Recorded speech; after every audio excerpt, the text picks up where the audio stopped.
स्वागत है। आज हम एक ऐसी दुनिया में उतरने वाले हैं जो हमारे चारों तरफ है, लेकिन अक्सर हम उसकी गहराई को समझ नहीं पाते। हमारे पास जीव विज्ञान की एक किताब का अंश है जो फूलों वाले पौधों में लैंगिक प्रजनन यानी सेक्सुअल रिप्रोडक्शन की कहानी बताता है। हम फूलों को मतलब खूबसूरती, प्यार, खुशी, यहाँ तक कि शोक जताने के लिए इस्तेमाल करते हैं।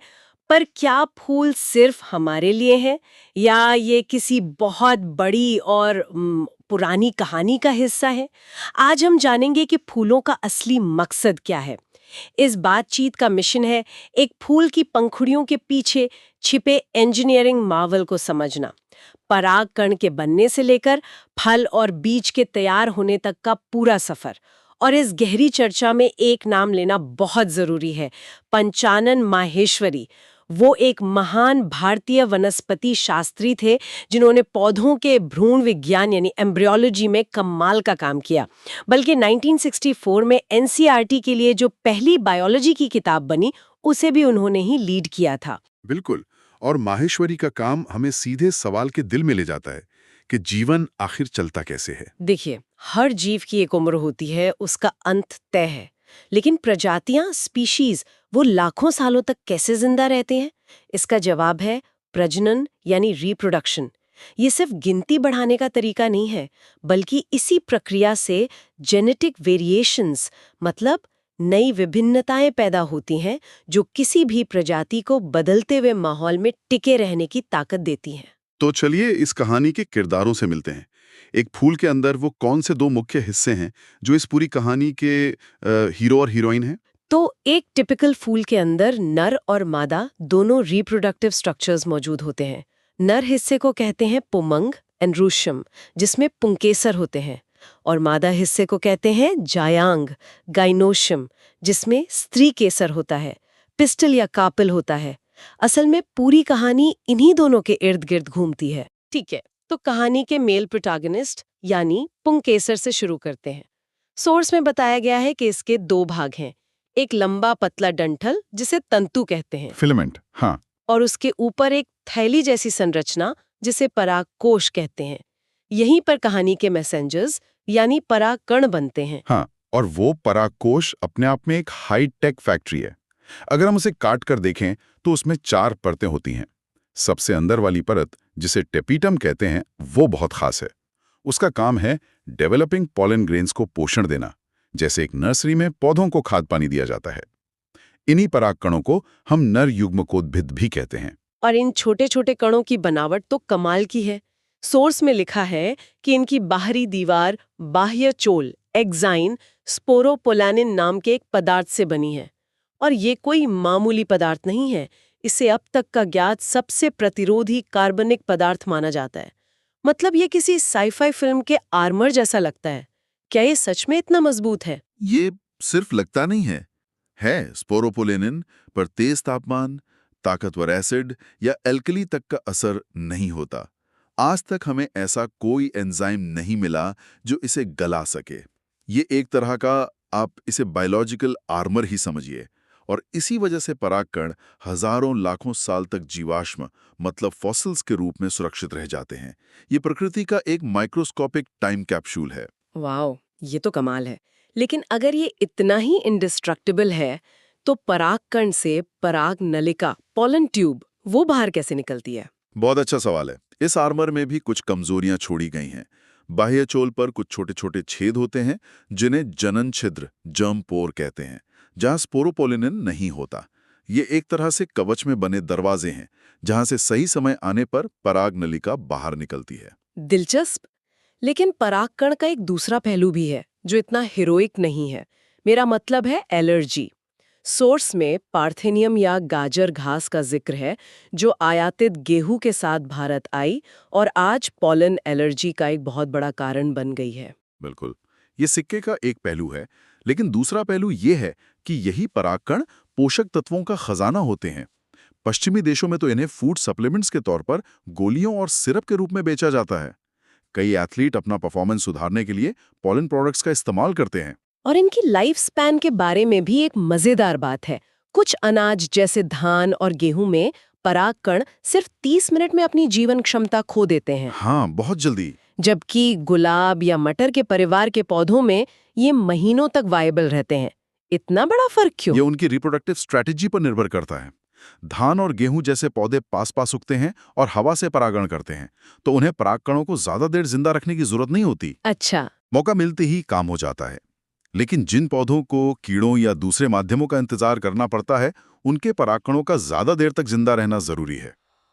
और इसी गुण की वजह से हम पॉलन भंडार या पॉलन बैंक्स बना पाए हैं, अच्छा। जहां लिक्विड नाइट्रोजन में -196 डिग्री सेल्सियस पर हम परागकणों को सालों तक स्टोर कर सकते हैं। हाँ, ये क्रॉप ब्रीडिंग प्रोग्राम्स के लिए एक बहुत बड़ा वरदान है। ठीक है। तो हमने पॉलन ग्रेन की सुपर पावर देख ली जो स्पोरोपोलिन के आमा में बंद है। लेकिन ये सुपर हीरो जा कहाँ रहा है? इसकी मंजिल क्या है? अब कहानी के दूसरे हिस्से यानी मादा जनन अंग स्त्री केसर की बात करते हैं। सही ट्रांजिशन है। तो स्त्रीकेसर के 3 मुख्य भाग हैं। सबसे ऊपर वर्तिकाग्र स्टिग्मा, जो परागकणों के लिए एक लैंडिंग प्लेटफॉर्म का काम करता है। फिर एक लंबी नली वर्तिका स्टाइल, और सबसे नीचे फूला हुआ हिस्सा अंडाशय ओवरी। इसी अंडाशय के अंदर असली खजाना यानी बीजांड ओव्यूल सुरक्षित रहता है। और इसी बीजांड के अंदर मादा युग्मकोद्भिद यानी भ्रूण कोश का विकास होता है। सोर्स में एक बहुत ही पहेली जैसी बात लिखी है कि एक मैच्योर एम्ब्रियो सैक 7 कोशिकीय लेकिन 8 केंद्रकीय होता है। मतलब 7 कमरे पर 8 लोग। ये कैसे हो सकता है? हाँ, ये सुनने में थोड़ा अजीब लगता है। इसे ऐसे समझिए जैसे ये एक 7 कमरों का घर है। 6 कमरों में एक एक सदस्य यानी एक एक केंद्रक हैं। लेकिन जो सबसे बड़ा बीच वाला कमरा है, जिसे केंद्रीय कोशिका कहते हैं, उसमें 2 सदस्य यानी 2 ध्रुवीय केंद्रक एक साथ रहते हैं बिना किसी भीतरी दीवार के। तो हो गया ना 7 कमरे और 8 सदस्य। It's like a shared apartment at a cellular level. Exactly. कमाल का एनालॉजी है। तो इन अलग-अलग कोशिकाओं का काम क्या है? क्या ये सब मिलकर एक टीम की तरह काम करती हैं? जो बिल्कुल, ये एक पूरी सपोर्ट सिस्टम है। बीजांड के दरवाजे वाले सिरे पर अंड उपकरण यानी एग apparatus होता है, जिसमें एक है मुख्य किरदार अंड कोशिका यानी एग सेल, अच्छा। और उसकी 2 सहेलियां सहायक कोशिकाएं सिनर्जिड्स, जो पराग नलिका को रास्ता दिखाने का काम करती हैं, लाइक अशर्स इन अ थिएटर। दूसरे छोर पे 3 प्रतिव्यासांत कोशिकाएं होती हैं, और बीच में है वो बड़ा सा कमरा यानी केंद्रीय कोशिका, जिसमें 2 केंद्रक हैं। ये सब मिलकर कहानी के क्लाइमैक्स की तैयारी करते हैं। तो अब हमारे दोनों किरदार नर और मादा युग्मक तैयार हैं। लेकिन पौधों के सामने सबसे बड़ी चुनौती ये है कि ये दोनों ही चल फिर नहीं सकते, नॉन मोटाइल है। तो ये मिलते कैसे हैं? यहीं पर परागण यानी पॉलिनेशन की प्रक्रिया आती है। बिल्कुल, परागण का सीधा सा मतलब है पराग कणों का परागकोश से निकलकर वर्तिकाग्र तक पहुंचना। Think of it as a delivery service. ये डिलीवरी 3 तरह से हो सकती है। पहला है स्वयुग्मन, मतलब सेल्फ पॉलिनेशन। पराग कण उसी फूल के वर्तिकाग्र पर गिर जाते हैं। दूसरा है सजाती पश्पी परागण, गेटिनोगेमी। इसमें परागकण उसी पौधे के दूसरे फूल पर जाते हैं। अच्छा, तो पौधा एक ही है, बस फूल अलग। फंक्शनली ये क्रॉस पॉलिनेशन है, लेकिन जेनेटिकली ये सेल्फ पॉलिनेशन जैसा ही है। और तीसरा है परनिषेचन यानी क्रॉस पॉलिनेशन, जिसमें परागकण एक पौधे से निकलकर उसी प्रजाति के दूसरे पौधे तक जाते हैं। आनुवांशिक विभिन्नता यानी जेनेटिक वेरिएशन सिर्फ इसी में आती है। और पौधों ने तो इसके लिए गजब की रणनीतियां बनाई हैं। सोर्स में अनुन्मील्य परागणी पुष्प यानी क्लिस्टोगेमस फ्लावर्स का जिक्र है। ये ऐसे फूल हैं जो कभी खिलते ही नहीं, जैसे वायोला या कोमेलिना। ये तो एक तरह से वर्क फ्रॉम होम स्ट्रैटेजी है ना? फूल बंद रखकर ये पक्का कर लेते हैं कि सेल्फ पॉलिनेशन हो, और बीज तो बने ही बने, चाहे बाहरी हालात कैसे भी हों। हाँ, ये एक फूल प्रूफ बैकअप प्लान है। लेकिन ज्यादातर पौधों को परागण के लिए बाहरी एजेंट्स या कारकों की जरूरत पड़ती हैं। ये अजीवी हो सकते हैं, जैसे हवा और पानी, या जीवी जैसे कि प्राणी। बिल्कुल। हवा से परागण का सबसे अच्छा उदाहरण शायद मक्का है। मक्के के भुट्टे से जो सुनहरे रेशमी बाल लटकते हैं, जिन्हें हम टैसल्स कहते हैं, वो असल में क्या है? वो असल में वर्तिकाग्र और वर्तिका ही हैं। वो हवा में लहराते रहते हैं ताकि हवा में उड़ते हुए लाखों पराग कणों में से कुछ को पकड़ सकें। हवा से परागण करने वाले फूलों को रंगीन या खुशबूदार होने की जरूरत नहीं होती, क्योंकि हवा को इम्प्रेस नहीं करना होता। उनका सारा फोकस ज्यादा से ज्यादा परागकण बनाने पर होता है। और प्राणियों द्वारा परागण, वो तो एक पूरी मार्केटिंग कैंपेन जैसा लगता होगा। बिल्कुल, ये सबसे आम और विकसित तरीका है। इसमें मधुमक्खियां, तितलियां, भौरे, पक्षी, चमगादड़। मतलब बहुत सारे हेल्पर्स हैं। हाँ, यहाँ तक कि कुछ बंदर और सरीसृप भी मदद करते हैं। इन पौधों की फूल अक्सर बड़े, रंगीन और खुशबूदार होते हैं। ये सब पॉलिनेटर्स को आकर्षित करने के विज्ञापन हैं। और सिर्फ विज्ञापन नहीं, ये उन्हें एक रिवॉर्ड भी देते हैं, मकरंद या खाने योग्य परागकण। ये एक बिजनेस डील है। तुम मेरा पराग पहुंचाओ, मैं तुम्हें खाना दूंगा। लेकिन सोर्स कहता है कि इस सिस्टम में भी धोखेबाज होते हैं। कुछ जीव जो बिना परागण किए ही मखरन चुरा लेते हैं। उन्हें पराग मखरंदस्यु कहा गया है। So there are free loaders in the plant world too. हाँ, प्रकृति में हर सिस्टम का फायदा उठाने वाले भी होते हैं। ठीक है, तो मान लीजिए सही डिलीवरी एजेंट ने सही पॉलिन को सही लैंडिंग प्लेटफॉर्म यानी वर्तिकाग्र पर पहुंचा दिया। अब क्या होता है? क्या कोई भी परागण काम कर सकता है? नहीं, यही पर एक क्वालिटी चेक होता है। इसे पराग स्त्री केसर संकर्षण कहते हैं। वर्तिकाग्र पहचानता है कि परागकण सही प्रकार का है या गलत।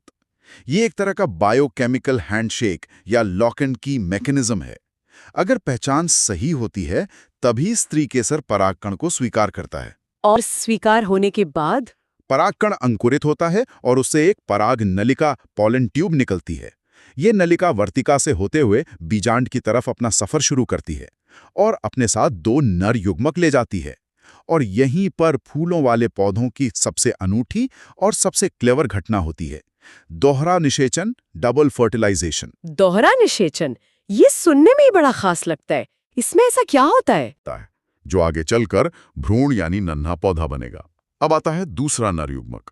वो बीच वाली बड़ी केंद्रीय कोशिका में जाता है और वहां मौजूद दोनों ध्रुवीय केंद्रकों के साथ संलयन करता है।